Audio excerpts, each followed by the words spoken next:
Hello friends, once again welcome back Gehlot classes. इस lecture के अंदर जो अपन डिस्कस करेंगे वीयर लैम्बर्ट लॉ, है ना। प्रीवियस लेक्चर जो अपन चल रहे थे उनमें अपन रियाजमेंट को कंसीडर कर रहे थे, लेकिन ये जो टॉपिक है वीयर लैम्बर्ट, ये इंडिविजुअल टॉपिक है, इसका किसी से लिंक नहीं है ना। तो इसको अपन क्या करेंगे, सेपरेट इस लेक्चर के अंदर वाइंड अप करेंगे, है ना। इसके ये जो वीयर लैम्बर्ट जो लॉ है, ये अपन फिजिकल केमिस्ट्री के अंदर भी ये जो है मेंशन है, उसके अंदर भी इसको जो है अपन डिस्कस करते हैं। इसके अलावा इनऑर्गेनिक की बात करें तो फोटो केमिस्ट्री के अंदर भी इसको डिस्कस करते हैं, और ऑर्गेनिक स्पेक्ट्रोस्कोपी के अंदर भी इसको डिस्कस करते हैं। तो ये एक ऐसा टॉपिक है जो आप चाहे इनऑर्गेनिक की बात कर लो, चाहे फिजिकल की बात कर लो, या फिर ऑर्गेनिक केमिस्ट्री की बात कर लो, सबके अंदर ये जो है मेंशन है। तो इसको तीनों के अंदर ही जो है पढ़ा जाता है। तो फर्स्ट ऑफ ऑल अपन बात करेंगे कि वीयर लैम्बर्ट लॉ होता क्या है ना। चलिएगा, देखिएगा, हमारे पास कोई क्या है, सैंपल ट्यूब है ना। ये कोई सैंपल ट्यूब है। इस सैंपल ट्यूब के अंदर हमने सॉल्यूशन ऑफ एनालाइट क्या कर रखा है, फिल कर रखा है। यानी कोई सैंपल ट्यूब है जिसके अंदर हमने सैंपल फिल कर रखा है, सॉल्यूशन ऑफ एनालाइट हमने फिल कर रखा है ना। हमने इसके अंदर क्या डाली, आई नोट इंटेंसिटी की लाइट डाली। हमने आई नोट इंटेंसिटी की लाइट इसके अंदर क्या की, डाली। यानी इंटेंसिटी ऑफ इंसिडेंट लाइट हमने इससे गुजारी, है ना। तो इसमें से कुछ लाइट तो क्या होगी, एब्जॉर्ब होगी। जो लाइट एब्जॉर्ब होगी, जो इंटेंसिटी की लाइट इसके अंदर एब्जॉर्ब होगी, उसे हम बोलेंगे इंटेंसिटी ऑफ एब्जॉर्ब लाइट। जो लाइट एब्जॉर्ब होगी उसे हम क्या बोलेंगे, इंटेंसिटी ऑफ एब्जॉर्ब लाइट बोलेंगे। अब कुछ लाइट क्या होगी, यहाँ से पारगम हो जाएगी, यानी यहाँ से निकल जाएगी, उसको हम क्या बोलेंगे, आईटी बोलेंगे, यानी इंटेंसिटी ऑफ ट्रांसमिटेड लाइट। जो लाइट निकलेगी उसको हम इंटेंसिटी ऑफ ट्रांसमिटेड लाइट बोलेंगे, यानी जिस इंटेंसिटी की लाइट निकलेगी वो ट्रांसमिटेड लाइट होगी, आईटी से जिसे हम डिनोट करेंगे। अब एक तो है आई नोट लाइट जो हमने डाली पास की उससे, एक है आई ए जिसको सॉल्यूशन ऑफ एनालाइट के मॉलिक्यूल क्या करेंगे, एब्जॉर्ब करेंगे, ठीक है ना। और एक है आई टी जो कि बाहर निकल जाएगी। अब आई नोट जो लाइट हमने, आई नोट इंटेंसिटी की लाइट जो हमने इसमें डाली थी सॉल्यूशन ऑफ एनालाइट में, वो लाइट इक्वल होती है किसके, एब्जॉर्ब लाइट के और आई टी के। यानी जो जो इंटेंसिटी की लाइट एब्जॉर्ब हुई आई ए, और जो लाइट यहाँ से ट्रांसमिटेड हुई आई टी, उसके इक्वल है, ठीक है ना। यानी I naught that should be equals to I A plus I T. अब हम ऐसा कह सकते हैं कि चलो मान लो अगर हमें आई ए यानी इंटेंसिटी ऑफ एब्जॉर्ब लाइट अगर हमें निकालनी हो तो वो कैसे निकालें। तो इसका सीधा साधा फंडा ये है कि अगर हमें आई एब्जॉर्ब निकालनी है तो भाई आई नोट जो इंटेंसिटी ऑफ इंसिडेंट लाइट जो हमने पास की थी उसमें से जो लाइट ट्रांसमिटेड हुई है उसको क्या कर दो, माइनस कर दो। यानी आई नोट जो लाइट थी उसमें से आई टी को घटा दो तो आई एब्जॉर्ब आ जाएगी ना। वही हमें क्या करनी थी, निकालनी थी, ठीक है। अब नेक्स्ट जो बात आती है वो ये आती है,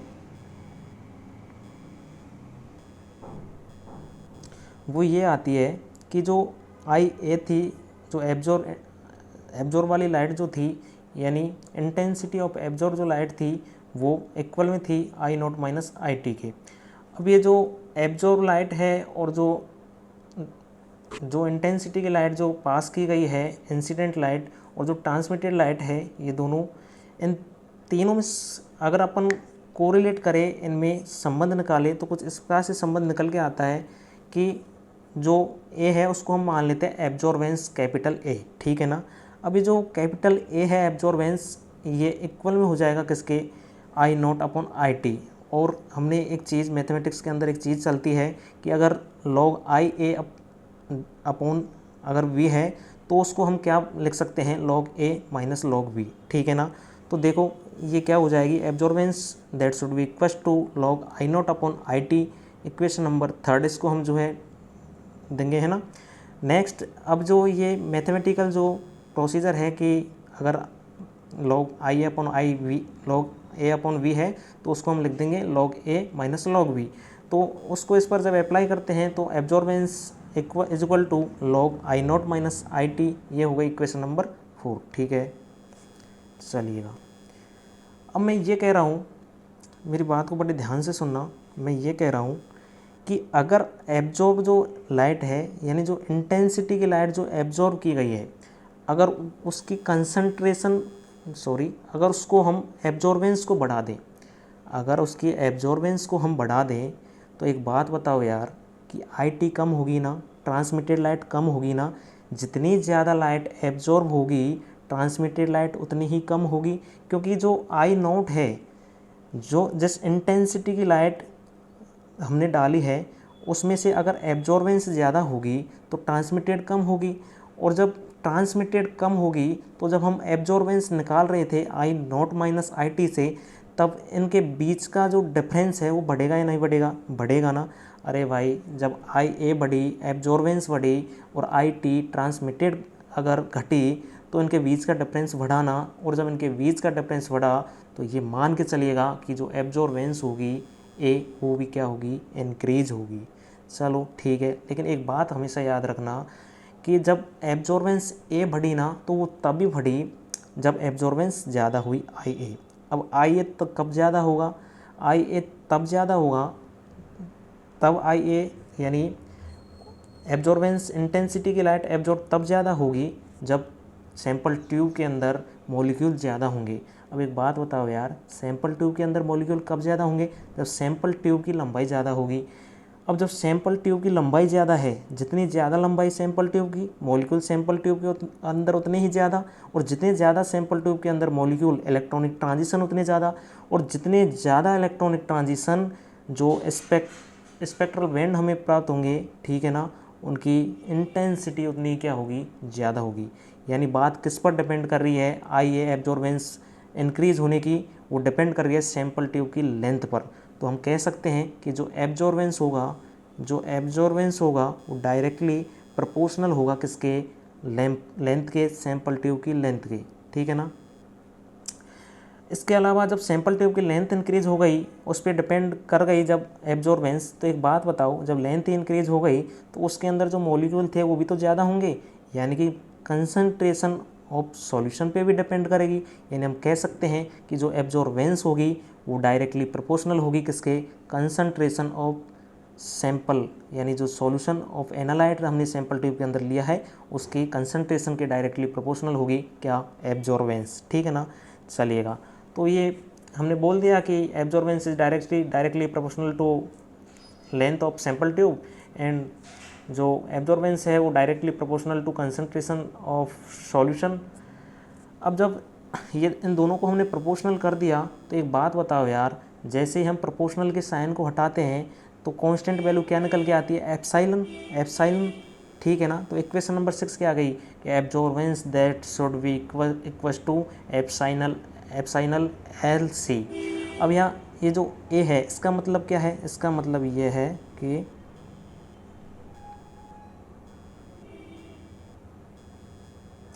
इसका मतलब है एब्जॉर्बेंस या फिर ऑप्टिकल डेंसिटी। लेकिन इस बात को हमेशा याद रखना, ऑलवेज रिमेंबर कि ये जो A है एब्जॉर्बेंस है, ये क्या होती है? यूनिटलेस क्वांटिटी है, इसकी कोई यूनिट नहीं होती, ध्यान रखना। L जो है उसका मतलब है लेंथ ऑफ सैंपल ट्यूब, जिसे हम सेंटीमीटर में नापते हैं ना। और C जो है वो कंसंट्रेशन ऑफ सैंपल ट्यूब है, यानी सैंपल ट्यूब के अंदर जो सॉल्यूशन है उसकी कंसंट्रेशन है, जिसे मोलर टी में कैपिटल M से डिनोट करते हैं। और जो एप्साइलन है, क्या है? जो एप्साइलन है, देखिएगा, जो एप्साइलन है वो है मोलर एक्सटेंशन कोफिशिएंट। क्या है? मोलर एक्सटेंशन कोफिशिएंट, या हम कह सकते हैं मोलर एब्जॉर्प्टिविटी। क्या है? मोलर एब्जॉर्प्टिविटी, या फिर हम इसको क्या बोल सकते हैं? Molar absorption coefficient. क्या बोल सकते हैं? Molar absorption coefficient. अब एक बात बताओ यार, अभी जब हमने इक्वेशन नंबर 6 पढ़ी, वो क्या पढ़ी थी हमने कहा था कि जो एब्जॉर्बेंस है वो डायरेक्टली प्रोपोर्शनल है किसके? कंसंट्रेशन के और सैंपल ट्यूब की लेंथ के, ठीक है। ये तो थी इक्वेशन नंबर 5। और इक्वेशन नंबर 6 क्या थी कि जो एब्जॉर्बेंस है that should be equal to epsilon LC, यानी एप्साइनल LC के क्या है? इक्वल है, ठीक है। तो जो इक्वेशन नंबर 6 थी उसको यहाँ, उससे हम एक नया जो इक्वेशन है 7 उसको निकालते हैं। जब ये वो इक्वेशन कुछ इस तरीके से थी, देखना, एब्जॉर्बेंस A बराबर एप्साइलन LC। तो क्या एक बात बताओ यार, एप्साइलन बराबर एब्जॉर्बेंस अपॉन LC, इसको हम ऐसे नहीं लिख सकते क्या? लिख सकते हैं ना। तो ये क्या हो गई, इक्वेशन नंबर 7 हो गई। अब एक बात बता दो यार कि जब हम इसको ऐसे लिख सकते हैं और हम मान लें कि जो लेंथ है एल वो ले ले 1 सेंटीमीटर और जो एम है, जो कंसंट्रेशन है उसको हम ले ले 1 एम, तो एक बात बता दो रे यार, ये जो मोलर एक्सटेंशन कोफिशिएंट है या मोलर एब्जॉर्प्टिविटी कोफिशिएंट है या फिर जो मोलर एब्जॉर्प्शन कोफिशिएंट है, इसको हम अलग अलग नाम से जो बोल रहे हैं, ये क्या एब्जॉर्प्शन के इक्वल नहीं होगा क्या, हो जाएगा ना, हो गया। लो इक्वेशन नंबर 8 आ गई। चलो एक बात और इसमें देखो, हमने कहा था कि जो एब्जॉर्प्शन है वो तो क्या होती है, यूनिट लेस क्वांटिटी होती है ना। जो एब्जॉर्प्शन है वो तो यूनिट लेस क्वांटिटी होती है, लेकिन यहाँ पर जो इक्वेशन नंबर 7 हमारी निकल के आई है, इसमें जो एल है, लेंथ ऑफ सैंपल ट्यूब, इसको हम सेंटीमीटर में जो है नापते हैं ना, और जो कंसंट्रेशन ऑफ सैंपल ट्यूब है इसको मोलरिटी में नापते हैं। तो जैसे ही हमने इसकी यूनिट निकाली तो क्या निकल के आई, मोलरिटी इनवर्स सेंटीमीटर इनवर्स। अब इसको हम मोलरिटी का, हमें पता है कि मोलरिटी क्या होती है, मोलरिटी की मतलब होता है मोल अपॉन लीटर, होता नहीं है ऐसा हम लिख सकते हैं ना। तो हम इसको जैसे मोल अपॉन लीटर लिखेंगे तो इसको ये लीटर ऊपर जाएगा, मोल नीचे आएगा, तो ये इन्वर्स में चला जाएगा है ना। तो लीटर सेंटीमीटर इन्वर्स मोल इन्वर्स भी इसको यूनिट के रूप में लिख सकते हैं, ठीक है ना। चलिएगा, अब ये तो क्या है, ये तो लिखा हुआ है कि हमने मान लेते हैं कि दैट मीन्स सॉरी,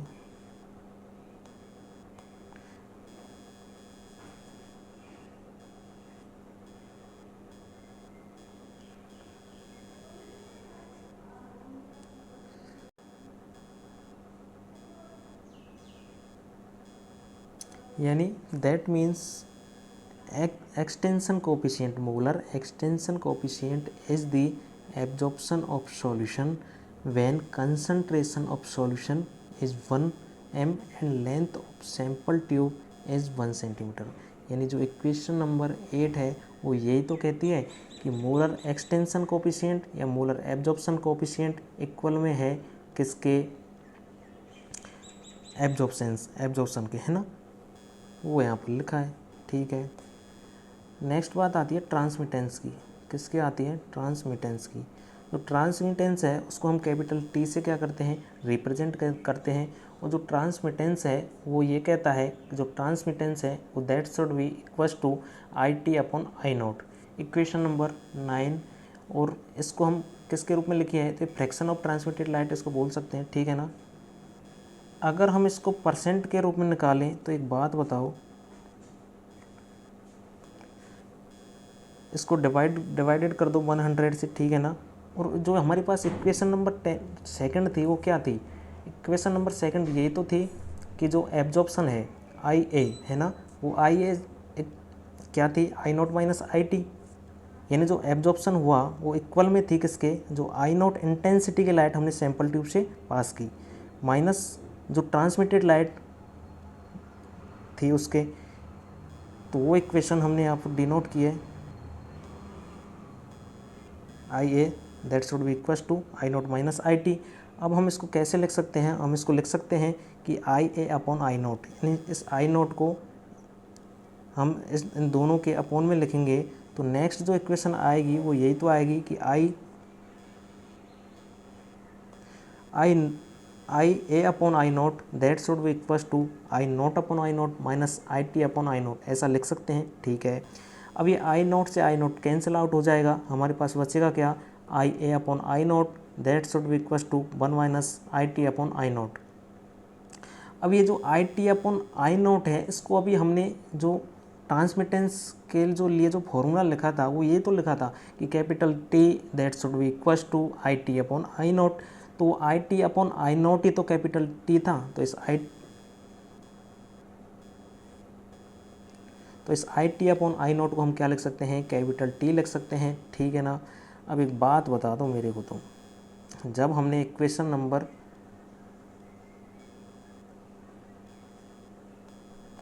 जब हमने इक्वेशन नंबर कौन सी पढ़ी थी, 7 नंबर की इक्वेशन पढ़ी थी, सॉरी 6 नंबर की इक्वेशन पढ़ी थी, तब हमने क्या कहा था कि जो एब्जॉर्प्शन है वो that should be equal to, किसके इक्वल में होता है, एप्सिलॉन एल सी के इक्वल में होता है। और जो इक्वेशन नंबर 5 थी वो क्या थी कि absorption is directly proportional to concentration और लेंथ, यानी एल और सी के डायरेक्टली प्रोपोर्शनल था। हमने जैसे ही प्रोपोर्शनल का साइन हटाया तो वहाँ पे क्या है, कांस्टेंट वैल्यू एप्सिलॉन आई, ठीक है ना। तो जो एब्जॉर्प्शन है ये एप्सिलॉन एल सी के भी इक्वल में है। इसके अलावा जब हमने हमारी इक्वेशन नंबर 3 पढ़ी थी तब हमने क्या कहा था, हमने ये तो कहा था कि एब्जॉर्प्शन बराबर log I T upon I not, sorry I naught upon I T. उसके बाद हमने इक्वेशन नंबर जो 4 लिखी थी वही तो यही तो लिखी थी। हमने कहा था कि अगर लॉग ए अपॉन वी है तो मैथमेटिकल उसको क्या लिख देते हैं कि log A minus log V, तो उसको हमने क्या लिखा था कि log I naught minus log I T. अब इसको हम और क्या लिख सकते हैं, ये तो हमने लिख ही लिया कि log I naught minus I T, जो इक्वेशन नंबर हमारे पास कौन सी थी, 3rd। इसके अलावा जो इक्वेशन नंबर, ये तो 3rd थी और ये इक्वेशन नंबर 4 थी, इसको हमने ऐसे भी लिख रखा था कि log I naught upon I T होता है। अब इसको ऐसा नहीं लिख सकते क्या, मान ले कि आई नॉट, मान लेते हैं कि आई नॉट को हम क्या मान ले, 1 मान ले, और जो ये आई टी अपॉन आई नॉट जिसको हम कैपिटल टी कहते थे, अगर ये नीचे जाएगा आई नॉट अपॉन आई टी तो क्या हो जाएगा, आई टी अपॉन आई नॉट। और एक बात बताओ, जब आई टी अपॉन आई नॉट जब हमने ट्रांसमिटेंस पढ़ा था तब कैपिटल टी बराबर क्या लिया था हमने कि I T upon I naught, transmittance capital T that should be equal to I T upon I naught, ठीक है। तो इसकी जगह हम इस I T upon I naught की जगह हम क्या लिख सकते हैं, कैपिटल टी लिख सकते हैं, जो हमने लिख दिया। अब ये that should be equal to क्या होता है, माइनस लॉग टी। अब वो कैसे आया, वो इस पूरी इक्वेशन से आया। इस इक्वेशन से एक चीज़ और निकल के आएगी, वो निकल के आएगी 2 माइनस लॉग परसेंट टी। ये फॉर्मूला बहुत काम का है, ध्यान रखना। तो जैसे ये log 1 upon I T upon I not था, इसको हम परसेंट में जैसे निकालेंगे तो 100 से हम इसको मल्टीप्लाई करेंगे। जैसे ही हमने इसको 100 से मल्टीप्लाई किया तो हमारे पास क्या निकल के आया, log 100 divided by percent T, और इससे क्या निकल के आया, log 100 minus log percent T.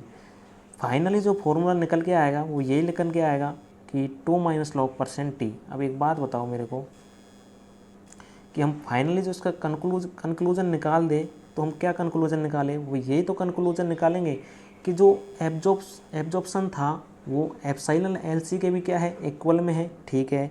Log I naught upon I T के भी इक्वल में है, ठीक है। लॉग 1 अपॉन टी के भी क्या है, इक्वल में है। और टी बराबर क्या होता है, ट्रांसमिटेंस बराबर आई टी अपॉन आई नॉट, ठीक है। और इससे हमारा निकल के आया ये भी इक्वल में होता है 2 माइनस लॉग परसेंट टी, ठीक है।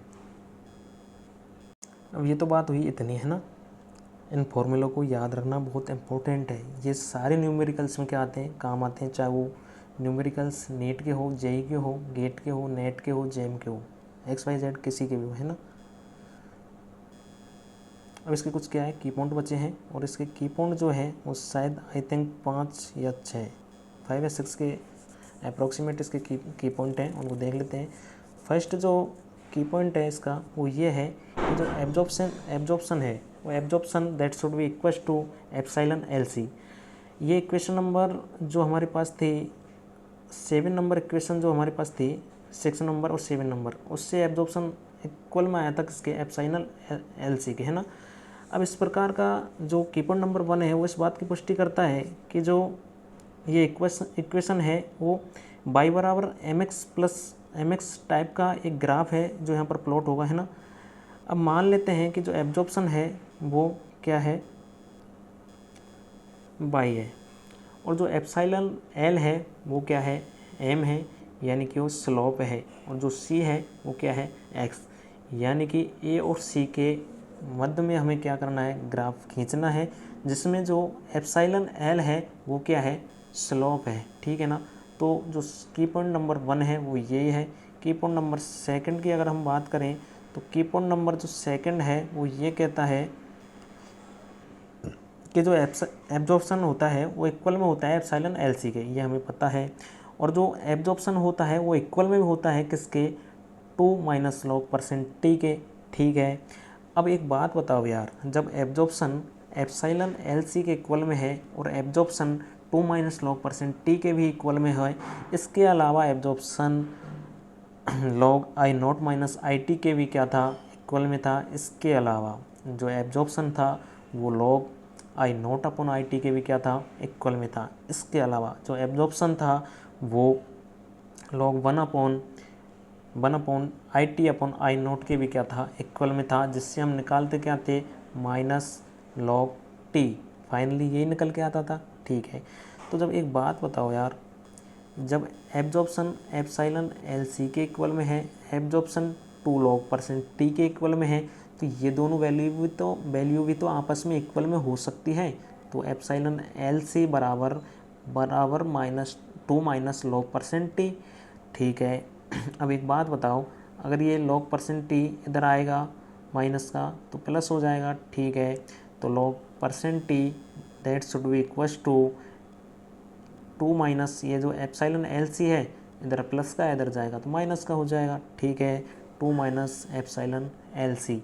एक बात बताओ यार, ये जो लॉग परसेंट टी है ये क्या हो जाएगा, ये एक किस प्रकार ग्राफ होगा, बाई बराबर M X plus C type का क्या होगा, ये ग्राफ होगा। अब जो लॉग परसेंट टी है वो तो यहाँ पर क्या है, बाई, ठीक है। और जो एप्सिलॉन एल और सी है वो क्या है, एम एक्स, और जो 2 है वो क्या है, सी।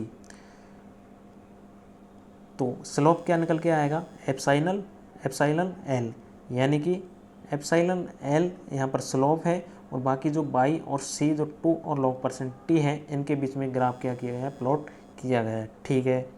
ये हमारे पास क्या है, की पॉइंट नंबर सेकंड। चलिएगा, की पॉइंट नंबर जो थर्ड है वो क्या कहता है, वो ये कहता है कि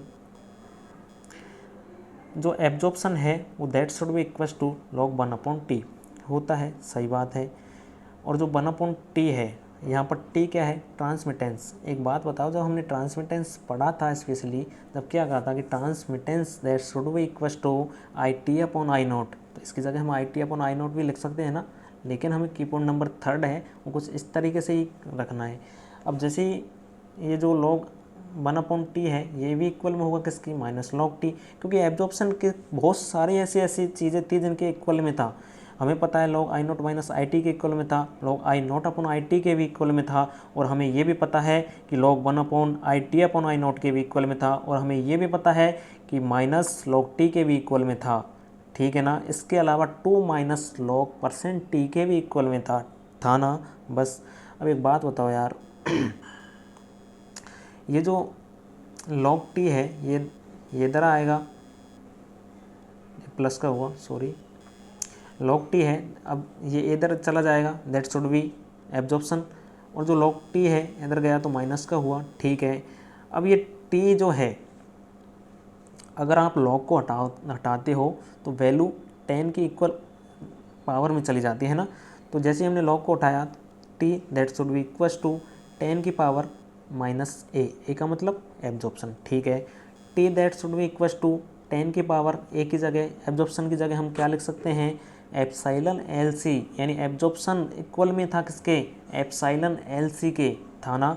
और ये इक्वेशन कौन सी थी, याद करो, ये इक्वेशन नंबर जो थी 6 नंबर की ये इक्वेशन थी कि जो एब्जॉर्प्शन था दैट शुड बी इक्वल था किसके, इक्वल था किसके, एप्सिलॉन एल सी के, ठीक है। अब एक बात बताओ यार, ये जो हमारे पास टी है इसको हम T1/T2 लिख सकते हैं, यानी कि इसको हम अगर डिवाइड करें कि एक को T1 ले लो एक को T2 ले लो, ठीक है। तो हम उस एप्सिलॉन एल सी को भी तो ऐसे लिखेंगे कि epsilon L C 1 epsilon L C 2 divided by epsilon L C 2, या फिर उसको एब्जॉर्प्शन के रूप में लिख लो। तो यहाँ तो लिख रखा है किसके रूप में, एब्जॉर्प्शन के रूप में, और यहाँ लिख रखा है किसके रूप में, epsilon L C 1 epsilon L C 2, ठीक है, कोई दिक्कत वाली बात नहीं है। जो की पॉइंट नंबर फोर्थ है, हमारा जो की पॉइंट नंबर फोर्थ है वो क्या है,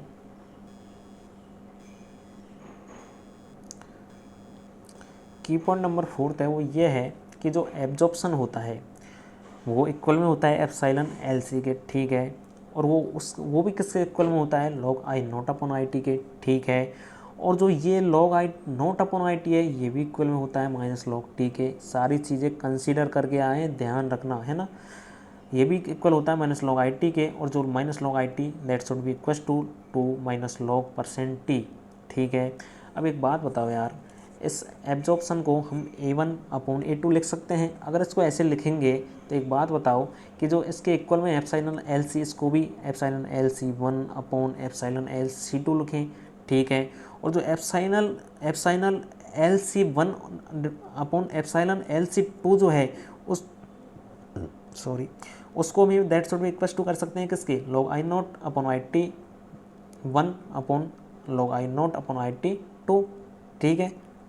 चलो अब एक बात बताओ,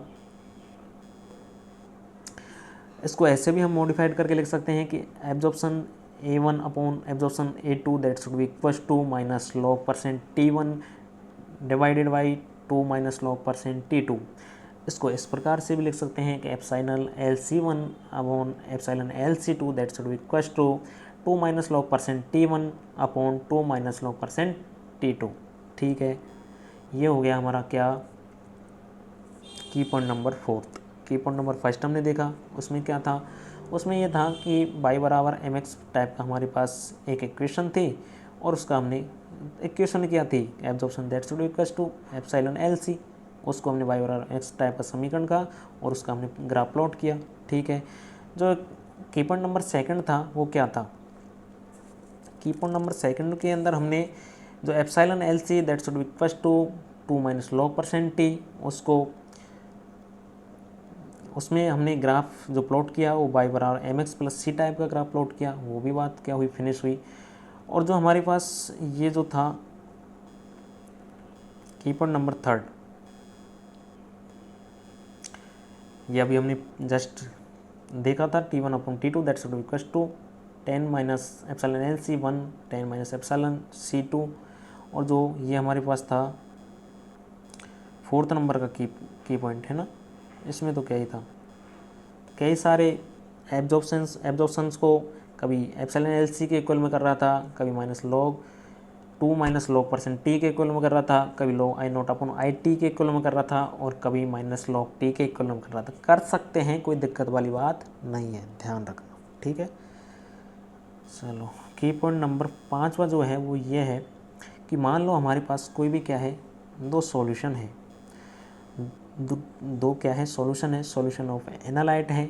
एक हमने इस प्रकार की सैंपल ट्यूब के अंदर क्या कर रखा है, फिल कर रखा है। दूसरा हमारे पास जो सॉल्यूशन है उसको हमने इस प्रकार की सैंपल ट्यूब के अंदर क्या कर रखा है, फिल कर रखा है। अब एक बात बताओ यार, इस सैंपल ट्यूब में जो सॉल्यूशन ऑफ एनालाइट है उस पर हमने क्या आई नॉट इंटेंसिटी की लाइट क्या की, पास की। अब जैसे ही हमने इसमें आई नॉट इंटेंसिटी की लाइट पास की तो यहाँ पर जो है कुछ ना कुछ तो क्या होगी, एब्जॉर्प्शन होगा, कुछ ना तो लाइट एब्जॉर्ब होगी ना। अब वो जो लाइट एब्जॉर्ब होगी यानी आई ए, वो हमने इक्वल में कर रखी है किसके, टी के। हमने जब absorption that should be equal to किया था एप्सिलॉन एल सी के log I naught upon I T के माइनस लॉग आई नॉट के माइनस लॉग 2 के I naught 2 minus log percent T के, तो वो सारी चीज़ें हैं उनको हम यहाँ पर T1 के रूप में डिनोट करने, ठीक है। अब जैसे ही अगर दो सैंपल ट्यूब का अगर हमने क्या लिया है, सॉल्यूशन लिया है, तो उसका अगर हम परसेंट निकालें ट्रांसमिटेंस, तो कैसे निकालेंगे, इसका T1 और इसका T1 मल्टीप्लाई करके 100 का से क्या कर देंगे, डिवाइड कर देंगे, ठीक है। और इसका ट्रांसमिटेंस हमें निकल जाएगा। की पॉइंट नंबर 5 यही है। अगर ध्यान रखना, एक बात और याद इसके अंदर ध्यान रखनी है, वो बात ये है कि अगर आपके पास 3 प्रकार के सॉल्यूशन दिए हुए हैं, 3 प्रकार के सॉल्यूशन ऑफ एनालाइट अगर आपके पास दिए हुए हैं, तीनों की सैंपल, तीनों को अलग अलग सैंपल ट्यूब के अंदर रख रखा है, और तीनों पे आई नॉट इंटेंसिटी की लाइट हमने क्या की है, पास की है। अगर हमने तीनों पे आई नॉट इंटेंसिटी की लाइट पास की है तो ध्यान रखना जो सॉल्यूशन ऑफ एनालाइट 1 होगा वो T1 %T1 solution of analyte जो सेकंड होगा, %T2 सॉल्यूशन ऑफ एनालाइट जो थर्ड होगा, %T3, और हमें निकालना क्या है, ट्रांसमिटेंस T, कैपिटल T, ठीक है। तो उसके लिए हमें क्या करना है कि जो T1 है वो मल्टीप्लाई करना है किससे, T2 से, T2 है वो मल्टीप्लाई करना है किससे, T3 से, डिवाइडेड बाई 100, और 100 अगर सैम्पल ट्यूब 2 है, सॉल्यूशन 2 का है तो एक बारी 100 से क्या करेंगे, डिवाइड करेंगे। अगर सॉल्यूशन 3 है, 3 प्रकार से सैम्पल ट्यूब के अलग अलग 3 प्रकार सैम्पल ट्यूब में अलग अलग प्रकार के 3 टाइप के सॉल्यूशन ऑफ एनालाइट हमने फिल कर रखे हैं, तो क्या करना है, 2 बार 100 से डिवाइड करना है, ठीक है। उसके बाद एक बात आती है जो की पॉइंट नंबर 6 आता है, वो ये आता है absorption is additive in nature, यानी ये क्या होता है, एडिटिव इन नेचर का होता है। जैसे कि मान लो हमारे पास कोई भी क्या है, ये सैम्पल ट्यूब है ना, इसके अंदर हमने सॉल्यूशन ऑफ एनालाइट क्या कर रखा है, फिल कर रखा है, ठीक है। इसके अंदर भी हमने दूसरे टाइप का सॉल्यूशन, इसके अंदर भी हमने सॉल्यूशन ऑफ एनालाइट फिल किया, इसके अंदर भी हमने चारों जो सैम्पल ट्यूब है उसके अंदर सॉल्यूशन ऑफ एनालाइट फिल कर रखा है। तो ये क्या होते हैं, आपस में जुड़ जाते हैं, इसलिए इनको क्या बोलते हैं, एडिटिव इन नेचर का बोलते हैं। अब हम ऐसा लिख सकते हैं कि जो एब्जॉर्प्शन है वो that should be equals to log I naught upon I T कह सकते हैं। इसको हम इक्वेशन नंबर जो हमारे पास 4th थी उसके अंदर हम इसको ऐसे ड्राइव करके भी आए हैं ना, और इसको भी इक्वल कर सकते हैं किसके, इस A1 के, इस प्रकार के जो एनालाइट का जो सॉल्यूशन हमने लिया है इस सैम्पल ट्यूब के अंदर, उसको हम A1 भी कह सकते हैं, इसको A1, और इसको हम A2 कह सकते हैं, और इसको A3 कह सकते हैं, इसको A4 कह सकते हैं। अब एक बात बताओ यार, ये जो हमने A1 लिया है इसको हम या तो लिख सकते हैं आई नॉट अपॉन आई टी 1, या पर हम लिख सकते हैं log I naught minus I T 1, या हम लिख सकते हैं इसको log 1 upon I T upon I not 1, या फिर हम इसको लिख सकते हैं कि 2 माइनस लॉग %T1, ऐसे भी लिख सकते हैं। अब ये सारे अलग अलग लिखने के तरीके हैं, बस बात क्या है, एक ही है। तो किसी में तो देखोगे इन्होंने क्या लिख रखा है, A1 से लिख दिया एब्जॉर्प्शन 1, किसी में एप्सिलॉन LC 2 से लिख दिया, कोई दिक्कत नहीं है, कहीं लिख दिया 2 लॉग माइनस %T, कोई दिक्कत नहीं है, और कहीं इन्होंने लिख दिया log I naught upon I T, वहाँ भी कोई दिक्कत नहीं है। इसके बाद जो 7 नंबर का जो की पॉइंट है इसका, वो ये है कि जो molar extension coefficient is the characteristics property of given solute, यानी जो हमने सैम्पल सॉल्यूशन ऑफ एनालाइट लिया है जो सैम्पल ट्यूब के अंदर, वो मोलर एक्सटेंशन कोफिशिएंट एप्सिलॉन, यानी कि मोलर एब्जॉर्प्शन कोफिशिएंट एप्सिलॉन, यानी कि मोलर एब्जॉर्प्टिविटी कोफिशिएंट एप्सिलॉन, उसकी क्या होती है, कैरेक्टरिस्टिक्स प्रॉपर्टी होती है, ठीक है। अब ये जो कैरेक्टरिस्टिक्स प्रॉपर्टी है मोलर एक्सटेंशन कोफिशिएंट की, ये डिपेंड करती है किस पे, नेचर ऑफ सॉल्यूट पे, नेचर ऑफ सॉल्वेंट पे, और टेम्परेचर पे, ठीक है। अब हमारा क्या बीयर-लैम्बर्ट लॉ ज़्यादातर फिनिश हो गया, लेकिन इसके अंदर कुछ लिमिटेशंस और बची हैं, इनको भी देख लेते हैं, ठीक है ना। लिमिटेशंस का सीधा साधा फंडा ये है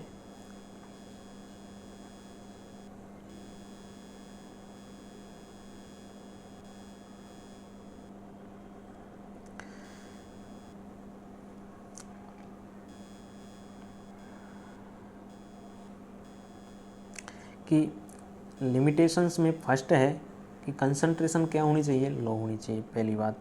दूसरी बात है मोनोक्रोमेटिक लाइट, यानी जो इंटेंसिटी की लाइट जो हम इस पर पास करवाते हैं सॉल्यूशन ऑफ एनालाइट से सैम्पल ट्यूब में, वो क्या होनी चाहिए, उसमें एक ही प्रकार की वेवलेंथ वाली लाइट होनी चाहिए, और एक ही प्रकार की जो वेवलेंथ वाली लाइट होती है उसको हम क्या बोलते हैं, मोनोक्रोमेटिक लाइट, सिंगल रेडिएशंस वाली लाइट, है ना।